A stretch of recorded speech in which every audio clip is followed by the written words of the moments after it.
Hi, I'm Rebecca with LectinFree.Me, and I just wanted to talk to you about how I came to eat lectin-free. This journey starts back in 2001. My father died a week after September 11th, so it was a little bit of a rough period in our lives. So I went to the doctor not long after that, and they asked me if I had any changes in my family history. So I told them my dad had died of a heart attack at age 58. So they went ahead and did some blood work on me because I hadn't had any done before. I was pretty young with 2 young kids.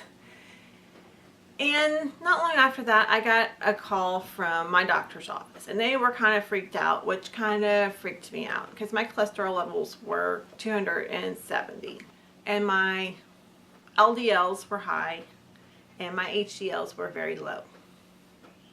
So this started my journey with statins and eating a whole grain diet.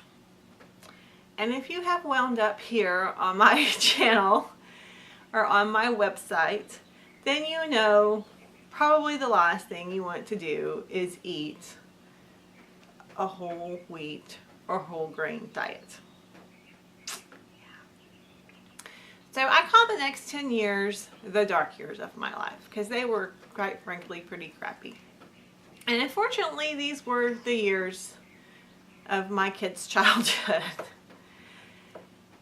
Eating what my doctor told me to eat, which was a whole grain, low fat diet, and taking statins, it really messed up my health. It really did.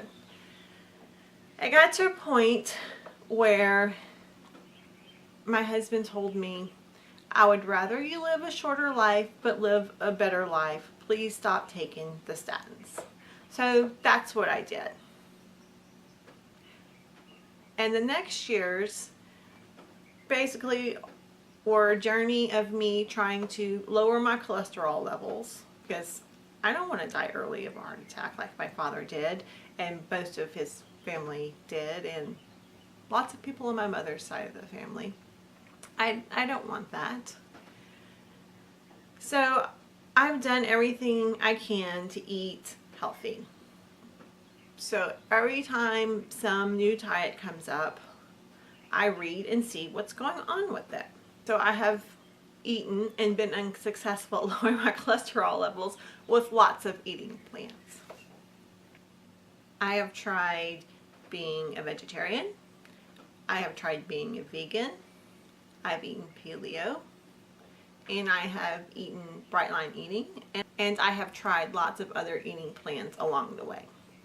So I learned lots of things from these different food experiments, as I call them. I learned what worked and what didn't work for my body. So I like to listen to interviews where people are talking about eating healthy, because that is, one of my great interests in life. I really want to be healthy and stop worrying about food and what I'm eating, quite frankly. So I ran across an interview with Dr. Stephen Gundry of the Plant Paradox fame. And what he was saying was very interesting. Now at this point, I had already cut out all the sugar and grains from my diet except for a small amount of rice, which you guys know is a lectin. Or if you don't, now you do. I was still eating a small amount of beans, which also contain lectins, and I was eating squash, which also contains lectins, but I wasn't eating that much of them. So what is funny is I started noticing after I ate beans and after I ate like squash soup, which is just all squash, that my stomach was upset. And your stomach is usually one of the major indicators, at least it is for me. That, and if I'm having like allergy symptoms. Those two things I watch out for as reactions to foods, and quite frankly other products around in life. Yeah. So I started noticing that my stomach was not happy after I ate beans that just said, beans and salt on the can. There's no other stuff in them, and I had eaten them successfully before without any issues that I noticed. But I was usually eating them, you know, with rice and with other things. Now, I noticed this before I ever read The Plant Paradox, so it wasn't something that I was subconsciously, you know, it wasn't subconscious on my part that I had these reactions because I read the book. I had the reactions before I read the book.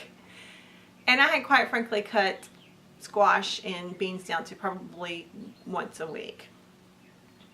So after reading The Plant Paradox, I was like, oh, you know, that may be why. Now, I already knew from years ago that I had soy issues. Because, did I mention gluten-free in that whole long list of stuff of eating plans? I don't think I did. But yet, once I started cutting the gluten out of my diet, which I guess eating paleo is gluten-free too, right? But I actually started eating gluten-free before I started eating paleo. So once I started cutting the gluten out of my diet, and cutting the wheat products out of my diet, I noticed that I had trouble with soy. So at that point, I cut soy out of my diet. I also noticed that I had other issues with other grains, so I cut those out of the diet.